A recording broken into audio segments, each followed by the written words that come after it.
오늘 말씀은 시편 49편입니다. 시편 49편 말씀 보겠습니다. 뭇 백성들아 이를 들으라. 세상의 거민들아 모두 귀를 기울이라. 귀천 빈부를 막론하고 다 들을지어다. 내 입은 지혜를 말하겠고 내 마음은 명철을 작은 소리로 읊조리로다. 내가 비유에 내 귀를 기울이고 수금으로 나의 오묘한 말을 풀리로다. 죄악이 나를 따라다니며 나를 에워싸는 환난의 날을 내가 어찌 두려워하랴. 자기의 재물을 의지하고 부유함을 자랑하는 자는 아무도 자기의 형제를 구원하지 못하며 그를 위한 속전을 하나님께 바치지도 못할 것은 그들의 생명을 속량하는 값이 너무 엄청나서 영원히 마련하지 못할 것임이니라. 그가 영원히 살아서 죽음을 보지 않을 것인가. 그러나 그는 지혜 있는 자도 죽고 어리석고 무지한 자도 함께 망하며 그들의 재물은 남에게 남겨두고 떠나는 것을 보게 되리로다. 그러나 그들의 속 생각에 그들의 집은 영원히 있고 그들의 거처는 대대에 이르리라 하여 그들의 토지를 자기 이름으로 부르도다. 사람은 존귀하나 장구하지 못하며 멸망하는 짐승 같도다. 이것이 바로 어리석은 자들의 길이며 그들의 말을 기뻐하는 자들의 종말이로다. 그들은 양같이 스올에 두기로 작정되었으니 사망이 그들의 목자일 것이라. 정직한 자들이 아침에 그들을 다스리리니 그들의 아름다움은 소멸하고 스올이 그들의 거처가 되리라. 그러나 하나님은 나를 영접하시리니 이러므로 내 영혼을 스올의 권세에서 건져내시리로다. 사람이 치부하여 그의 집의 영광이 더할 때에 너는 두려워하지 말지어다. 그가 죽음에 가져가는 것이 없고 그의 영광이 그를 따라 내려가지 못함이로다. 그가 비록 생시에 자기를 축복하며 스스로 좋게 함으로 사람들에게 칭찬을 받을지라도 그들은 그들의 역대 조상들에게로 돌아가리니 영원히 빛을 보지 못하리로다. 존귀하나 깨닫지 못하는 사람은 멸망하는 짐승 같도다. 아멘. 오늘 본문은 지혜의 시로서 세상의 권세자가 주는 환난을 두려워할 필요가 없음을 말하는 이야기입니다.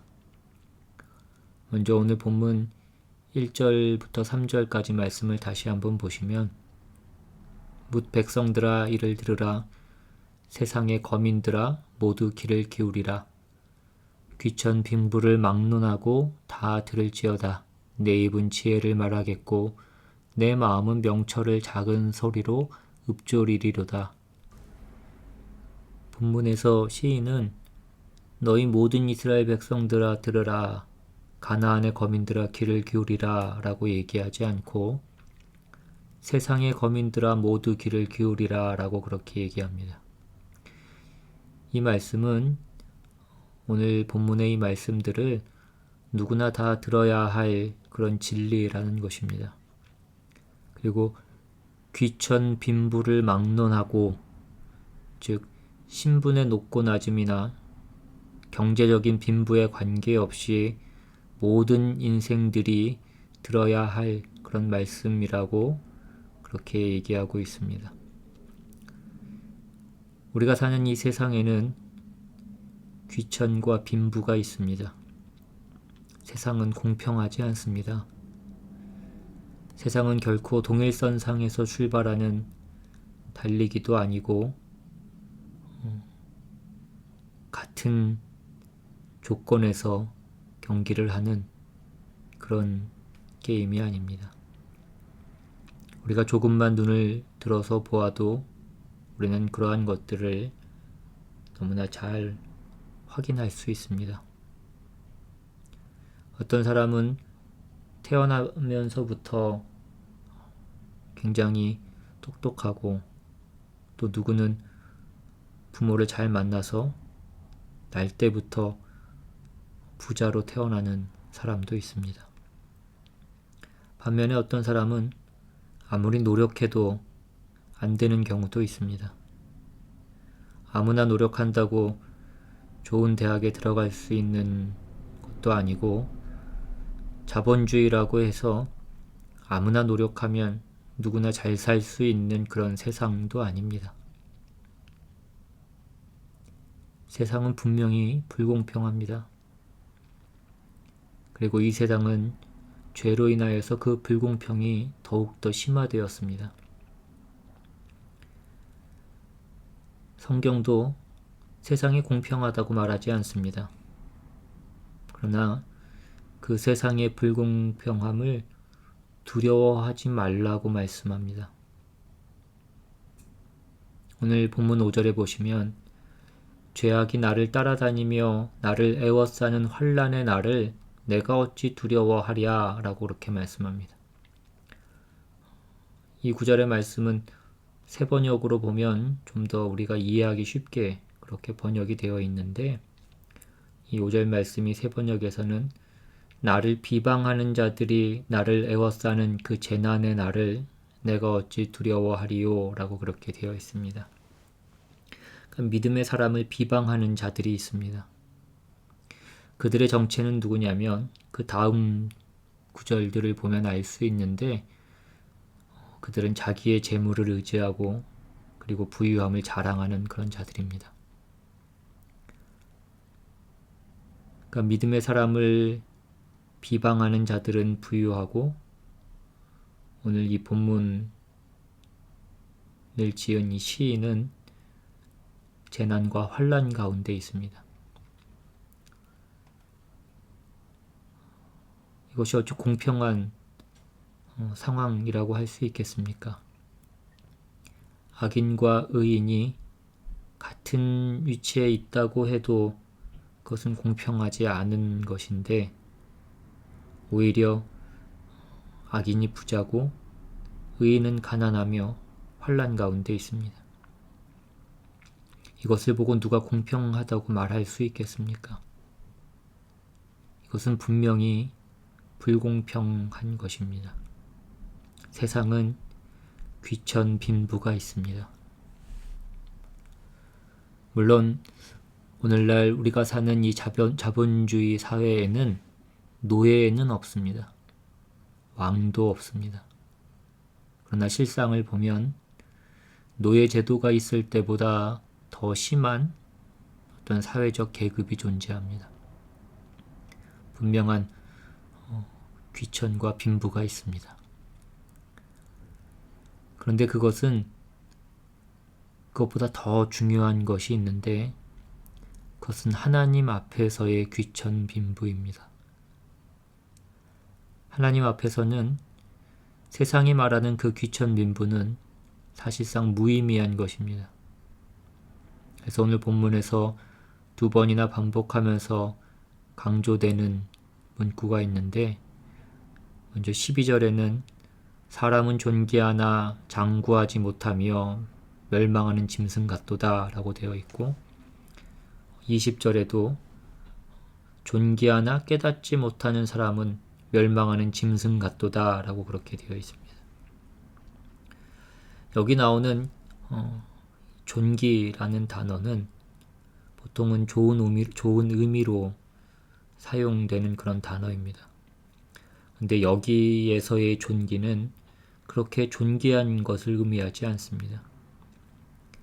같은 말씀을 세번역본으로 다시 한번 보면, 세번역에서는 이 12절이 사람이 제 아무리 영화를 누린다 해도 죽음을 피할 수는 없으니 미련한 짐승과 같다 라고 그렇게 되어 있고, 20절은 사람이 제 아무리 위대하다 해도 죽음을 피할 수는 없으니 미련한 짐승과 같다 라고 그렇게 되어 있습니다. 그러니까 오늘 본문 그 12절 20절에 나오는 그 귀함이라는 것은 단지 세상에서 보는 어떤 그런 귀함입니다. 그러니까 세상에서의 어떤 부함입니다. 세상에서 귀하게 보는 시각이나 세상의 재물은 오래 가지 못합니다. 이 세상에서의 삶이 끝난 후에 그러한 것들은 참으로 티끌만큼의 의미도 없는 것입니다. 그것이 물론 우리 삶에 편함을 주지만 그것은 지극히 짧은 시간이고, 혹시라도 그것 때문에 우리의 믿음에 오히려 방해가 된다라고 한다면 그것은 없느니만 못한 것입니다. 오늘 본문 6절 이하에 자기의 재물을 의지하고 부유함을 자랑하는 자는 아무도 자기의 형제를 구원하지 못하며 그를 위한 속전을 하나님께 바치지도 못할 것은 그들의 생명을 속량하는 값이 너무 엄청나서 영원히 마련하지 못할 것임이니라 라고 그렇게 되어 있습니다. 사람의 그 세상의 재물로는 한 사람도 구원할 수 없다라고 그렇게 말씀합니다. 그러므로 세상의 어떤 귀함과 그 부요함을 자랑하는 것은 아무런 의미가 없다는 것입니다. 그것은 아무런 힘도 없는 것입니다.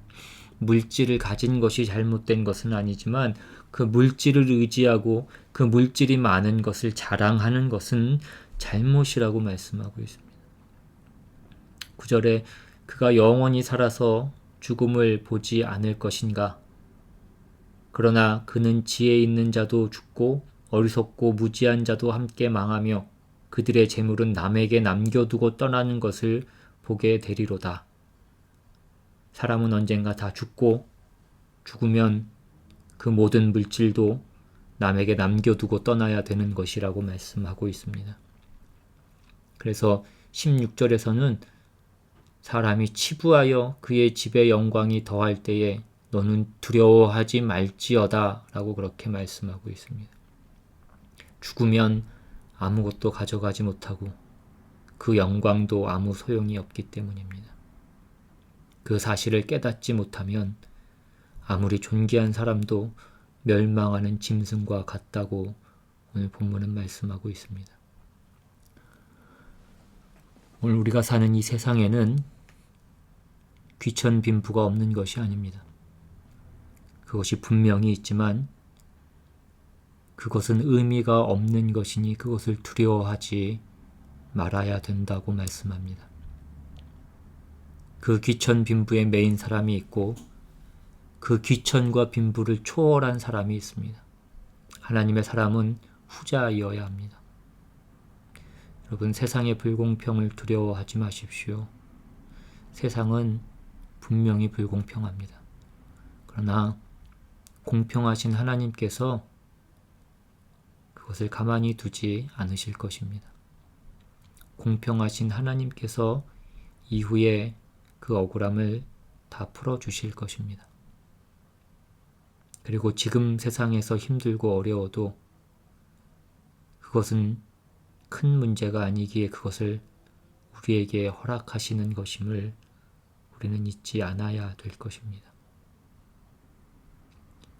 오늘 우리는 세상의 귀천과 빈부를 부정하려고 하지 말고 그 속에서 우리가 해야 될 일이 무엇인지를 볼 수 있어야 됩니다. 부하여서 멸망하는 짐승과 같은 길을 가는 그런 사람이 아니라 부하거나 가난하거나 오직 그 진리의 길을 가는 우리 모두가 되기를 주님의 이름으로 축원합니다. 시간 말씀 가지고 또 기도하며 나아갑니다. 같이 기도하겠습니다.